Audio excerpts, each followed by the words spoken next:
ఓం నమో వెంకటేశాయ. నేను మీ శ్రీనివాస్. భక్తి మార్గానికి స్వాగతం. తిరుమల తిరుపతి దేవస్థానానికి సంబంధించిన ఒక లేటెస్ట్ అప్డేట్ అయితే రావడం జరిగిందండి. ఎవరైతే సెప్టెంబర్ నెలలో సెప్టెంబర్ 15వ తారీఖు నుండి సెప్టెంబర్ 23వ తారీఖు వరకు కూడా ఎవరైతే తిరుమల వెళ్ళి శ్రీవారిని దర్శించుకోవాలనుకుంటారో అది కూడా మనకి ఈ 9 డేస్ కూడా తిరుమల కొండపైన శ్రీవారికి సాలకట్ల బ్రహ్మోత్సవాల సందర్భంగా కొన్ని రకాల స్వామివారి యొక్క ఆతిథ్య సేవలు కానీ అదేవిధంగా స్పెషల్ దర్శనాలు కూడా టీటీ దేవస్థానం వారు క్యాన్సిల్ చేయడం జరిగిందండి. అందులో మనకి ప్రధానంగా అష్టదళ పాదపద్మనాభ సేవ ఒకటి, కళ్యాణోత్సవం, ఉంజలి సేవ, సహస్ర దీపాలంకరణ సేవ, అదేవిధంగా మనకి స్వామివారికి జరుగుతున్నటువంటి తిరుప్పవడ సేవ కూడా మనకి తిరుమల తిరుపతి దేవస్థానం వాళ్ళు ఈ 9 డేస్ కూడా క్యాన్సిల్ చేయడం జరిగింది. ఓం నమో వెంకటేశాయ. ఈ 9 డేస్ కూడా క్యాన్సిల్ చేయడం జరిగిందండి. అదేవిధంగా మనకి సీనియర్ సిటిజన్స్ ఎవరైతే ఉంటారో వీళ్ళకి సంబంధించి స్వామివారి యొక్క దర్శనాలు కానీ లేదా ఫిజికల్లీ ఛాలెంజ్ పర్సన్స్ ఎవరైతే ఉంటారో వీళ్ళకి సంబంధించి దర్శనాలు కానీ ఎన్ఆర్ఐ కానీ అదేవిధంగా డోనర్స్ ఎవరైతే ఉంటారో డోనర్స్కి సంబంధించి దర్శనాలు కూడా టీటీడీ దేవస్థానం వారు క్యాన్సిల్ చేయడం జరిగింది. దాంతోపాటు ఎన్ఆర్ఐలు ఎవరైతే ఉంటారో ఎన్ఆర్ఐలకు సంబంధించి స్వామివారి యొక్క దర్శనాలు కూడా టీటీడీ దేవస్థానం వారు ఈ 9 డేస్ కూడా క్యాన్సిల్ చేయడం జరిగింది. కాబట్టి ప్రతి శ్రీవారి భక్తులు కూడా తప్పనిసరిగా ఈ విషయం తెలుసుకుని మీరు తిరుమల శ్రీవారి యొక్క సేవలు తరించండి. మనకి ఆల్రెడీ ఆన్లైన్లో సీనియర్ సిటిజన్స్ కానీ అదేవిధంగా ఫిజికల్లీ ఛాలెంజ్ పర్సన్స్ ఎవరైతే ఉంటారో వీళ్ళకి కానీ లేదా మనకి అష్టదళ పాదపద్మనాభ సేవ, కళ్యాణం, ఉంజలి సేవ, సహస్ర దీపాలంకరణ ఈ సేవలు కూడా మనకి ఆన్లైన్లో మనకి సెప్టెంబర్ 15వ తారీఖు నుండి 23వ తారీఖు వరకు కూడా ఈ డేట్లో మనకి రిలీజ్ చేయలేదు. కాబట్టి ఎటువంటి ఇబ్బంది లేదండి. మీరు ఎవరైతే డైరెక్ట్గా వెళ్ళి తిరుమల శ్రీవారి డొనేషన్ కోటాలో కానీ లేదా ఎన్ఆర్ఐ కోటాలో కానీ లేదా సంటిపిల్లల దర్శనాలు ఏవైతే ఉన్నాయో అంటే 1 ఇయర్ లోపు ఉన్న సంటిపిల్లలు ఎవరైతే ఉంటారో వీళ్ళ శుభోదయం ఎంట్రీ ద్వారా తిరుమల శ్రీవారిని దర్శించుకోవడం వెళ్తూ ఉంటారు. వీళ్ళకి సంబంధించిన దర్శనం కూడా టీటీ దేవస్థానం వారు ఈ 9 డేస్ కూడా క్యాన్సిల్ చేయడం జరిగింది. కాబట్టి మీరు తర్వాత ఈ బ్రహ్మోత్సవాల తర్వాత ప్లాన్ చేసుకుని మీరు తిరుమల శ్రీవారిని దర్శించుకునేటువంటి ప్రయత్నం చేయండి.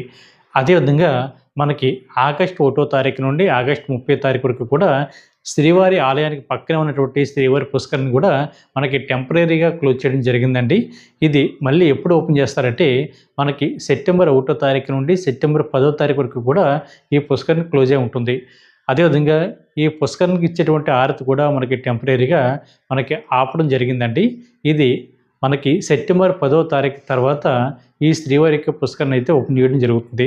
అంటే సాలకట్ల బ్రహ్మోత్సవాల సందర్భంగా ఈ శ్రీవారి యొక్క పుష్కరిణికి మరమ్మతులు చేయడం జరుగుతుంది. కాబట్టి దీని కారణంగా మనకి ఈ శ్రీవారి యొక్క పుష్కరిని మనకి టెంపరీగా క్లోజ్ చేయడం జరిగింది. కాబట్టి ఎవరైతే ఆగస్టు నెలలో కానీ లేదా సెప్టెంబర్ 10వ తారీఖు లోపు ఎవరైతే తిరుమల వెళ్ళి శ్రీవారి యొక్క పుష్కరంలో స్నానం చేద్దామా అనేటువంటి ఆలోచన ఉన్న ప్రతి శ్రీవారి భక్తులు కూడా ఈ విషయం తెలుసుకుని తిరుమల శ్రీవారి యొక్క సేవలు తరించండి.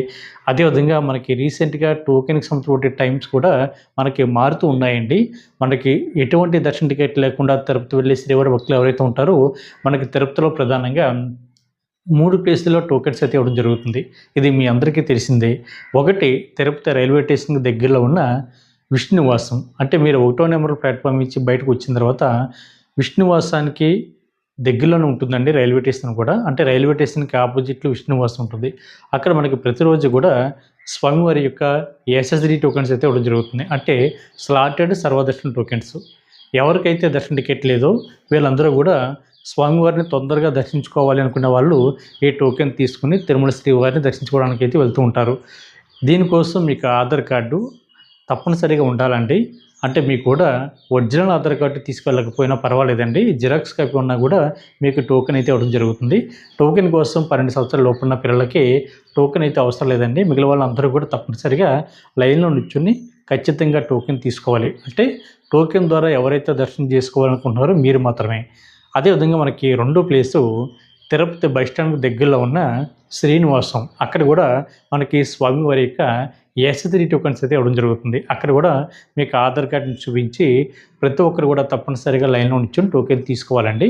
3వ ప్లేసు ఇది చాలా జాగ్రత్తగా గుర్తుపెట్టుకోండి. ఇక్కడైతే మీకు 2 రకాల టోకెన్స్ అయితే ఇవ్వడం జరుగుతుంది. ఒకటి శ్రీవారి మెట్ల మార్గం ద్వారా ఎవరైతే కాలినడకని తిరుమల కొండపైకి చేరుకోవాలి అనుకుంటున్నారో వీళ్ళకి ఇచ్చేటువంటి టోకెన్స్ని దివ్య దర్శన టోకెన్స్ అంటారు. అంటే దీన్నే డీడీ టోకెన్స్ అని కూడా పిలుస్తూ ఉంటారు. అదేవిధంగా విష్ణునివాసం కానీ లేదా శ్రీనివాసం కానీ ఈ 2 ప్లేసుల్లో ఏ విధంగా ఈ ఎస్ఎస్డి టోకెన్ ఇస్తున్నారో సేమ్ అదేవిధంగా ఇక్కడ కూడా స్లాటెడ్ సర్వదర్శన టోకెన్స్ ప్లస్ డీడీ టోకెన్స్ కూడా ఇవ్వడం జరుగుతుందండి.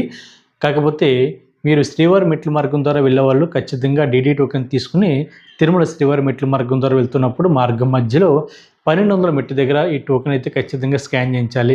అప్పుడు మాత్రమే మీరు ఈ స్వామివారిని ఈ దివ్య దర్శన టోకెన్ ద్వారా దర్శించుకోవడానికి అయితే అవకాశం ఉంటుంది. మీరు ఏ రోజైతే టోకెన్ తీసుకుంటారో మీకు దర్శనం అన్నది అదే రోజు కాకుండా తర్వాత రోజున ఉంటుంది కాబట్టి ప్రతి ఒక్కరు కూడా తప్పనిసరిగా ఈ విషయం తెలుసుకోండి.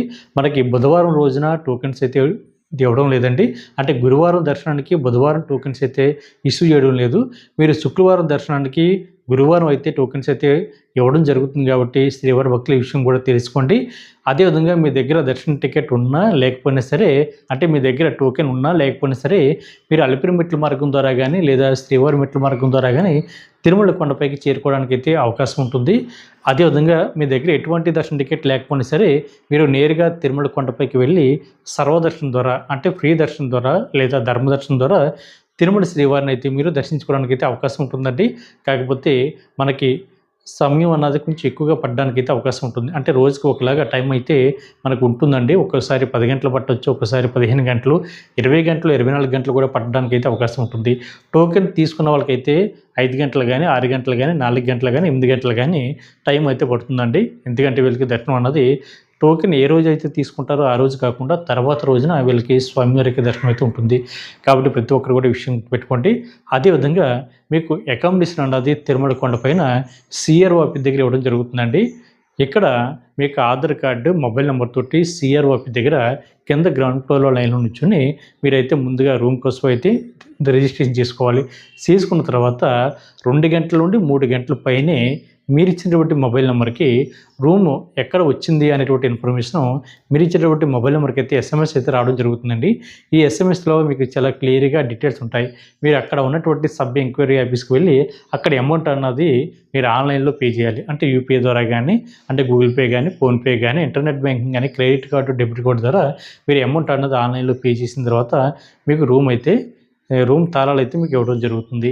ఇక్కడ ₹50 రూము, ₹100 రూము, ₹1000 వరకు కూడా మీకు ఆఫ్లైన్లో రూమ్స్ అయితే అందుబాటులో ఉంటాయండి. మీకు రూమ్ అన్నది ఎవరికి ఇస్తారు, ఎవరికి ఇవ్వరు అనేటువంటి విషయానికి వస్తే, మీకు రూమ్ ఇవ్వాలంటే ఖచ్చితంగా 21 ఇయర్స్ కంప్లీట్ అయి ఉండాలండి. అది కూడా పెళ్ళి కానీ అబ్బాయి కానీ అమ్మాయి కానీ జంటకి వెళ్తే రూమ్ అయితే ఇవ్వరు. సింగిల్గా వెళ్ళినటువంటి శ్రీవారి భక్తులకు కూడా రూమ్ అయితే ఇవ్వరు. కాబట్టి ఈ విషయం గుర్తుపెట్టుకోండి. రూమ్ కోసం మినిమం 2 ఉండాలండి. అదేవిధంగా ఫ్యామిలీలో ఎంతమంది ఉంటే అంతమంది కూడా మీరు లైన్లో నిల్చొని అవసరం లేదండి. ఫ్యామిలీలో ఒక్కరు వెళ్ళి లైన్లో నిల్చొని ఒకరి ఆధార్ కార్డు తోటి, అంటే ఎవరైతే లైన్లో నిల్చుంటున్నారో వాళ్ళ ఆధార్ కార్డు తోటి మీరు లైన్లో నిల్చొని రూమ్ కోసం అయితే రిజిస్ట్రేషన్ చేసుకోవాలి. కాబట్టి ప్రతి శ్రీవారి భక్తులు కూడా ఈ విషయం గుర్తుపెట్టుకోండి. ఒకవేళ మీరు ఆన్లైన్లో అకామిడేషన్ బుక్ చేసుకుంటే మీరు నేరుగా తిరుమల కొండపైకి వెళ్ళిన తర్వాత సిఆర్ఓ ఆఫీస్ పక్కనే ఉన్న ఏఆర్పీ కౌంటర్ దగ్గరికి మీరు ఆన్లైన్లో బుక్ చేసుకున్నటువంటి ప్రింట్అవుట్ని అక్కడ ఏఆర్పీ కౌంటర్ దగ్గర స్కాన్ చేస్తే 5 నిమిషాల నుండి 10 నిమిషాల లోపే మీరు స్కాన్ చేసిన తర్వాత మీరు ఇచ్చేటువంటి మొబైల్ నెంబర్కి అయితే ఎస్ఎంఎస్ అయితే రావడం జరుగుతుంది. ఈ ఎస్ఎంఎస్లో మీకు రూమ్ ఎక్కడ అలర్ట్ అయింది అనేటువంటి ఇన్ఫర్మేషన్ ఉంటుంది. మీరు అక్కడికి వెళ్ళి డీటెయిల్స్ అన్నీ కూడా ఒకసారి వెరిఫై చేయించి మీరు రూమ్లోకి అయితే చెక్ ఇన్ అవ్వడానికి అయితే అవకాశం ఉంటుందండి. కాబట్టి కొత్తగా వెళ్ళే వాళ్ళు ఎవరైతే ఉంటారో మీరు ఈ విషయం తెలుసుకోండి. ఒకవేళ మీకు రూమ్ కనుక దొరకలేదు అనుకోండి, అప్పుడు కూడా మీరు ఎటువంటి ఇబ్బంది కూడా పడనవసరం లేదు. మీకు తిరుమల కొండపైన ఫ్రీ లాకర్స్ కూడా మీకు అందుబాటులో ఉంటాయండి. సిఆర్ఓ ఆఫీస్ పక్కనే యాత్రి సదన్ ఉంటుంది. అక్కడ మీకు ఉచితంగా లాకర్స్ అయితే ఇవ్వడం జరుగుతుంది. అదేవిధంగా వెంకటాద్రి నిలయం కూడా మీకు అందుబాటులో ఉంటుంది కాబట్టి అక్కడ కూడా మీకు ఫ్రీగా లాకర్స్ అయితే ఇవ్వడం జరుగుతుంది. తిరుపతి నుండి తిరుమల కొండపైకి వచ్చిన తర్వాత మీరు దిగేటువంటి బస్ స్టాండ్లు 2 అండి. ఒకటి రాంబకిజ బస్ స్టాండు, 2 మనకి Balaji bus stand. Balaji bus స్టాండ్కి బ్యాక్ సైడ్ ఉన్న బిల్డింగే శ్రీ పద్మనాభ నిలయం. అక్కడ కూడా మీకు ఉచితంగా లాకర్స్ అయితే ఇవ్వడం జరుగుతుంది. అదేవిధంగా మనకి యాత్రి సదన్ 2 కూడా మీకు అందుబాటులో ఉంటుంది కాబట్టి అక్కడ కూడా మీకు ఫ్రీగా లాకర్స్ అయితే ఇవ్వడం జరుగుతుంది. అదేవిధంగా మాధవ నిలయం దగ్గర కూడా మీకు లాకర్స్ అయితే ఇవ్వడం జరుగుతుంది కాబట్టి తిరుమల కొండపైన మీరు ఎక్కడైతే లాకర్ తీసుకుంటారో అక్కడ మీరు రెడీ అవ్వడానికి అన్ని సౌకర్యాలు కూడా మీకు అందుబాటులో ఉంటాయండి. మీరు స్నానం చేయడానికి, అదేవిధంగా ఆడవారికి సెపరేట్గా, మగవారికి సెపరేట్గా వాష్రూమ్లు కానీ, ఒకవేళ చిన్నపిల్లలు ఉన్నా, పెద్దవాళ్ళు ఉన్నా కూడా హాట్ వాటర్ ఫెసిలిటీ కూడా మీకు అందుబాటులో ఉంటుంది. కొంచెంసేపు విశ్రాంతి తీసుకోవడానికి, పడుకోవడానికి, అదేవిధంగా మీరు తలనీలను సమర్పించడానికి క్యాషన్ కంచాలు కూడా మీకు అక్కడ అందుబాటులో ఉంటుంది.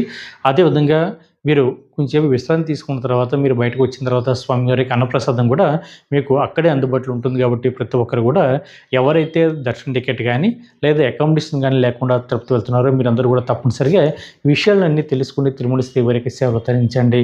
కాబట్టి ఈ వీడియో కనుక మీకు నచ్చితే లైక్ చేయండి, షేర్ చేయండి, మీకు అభిప్రాయాన్ని తప్పనిసరిగా కామెంట్ చేయండి. ప్రతి ఒక్కరు కూడా మరిచిపోకుండా మన భక్తి మార్గం ఛానల్ని సబ్స్క్రైబ్ చేసుకోండి. ఓం నమో వెంకటేశాయ.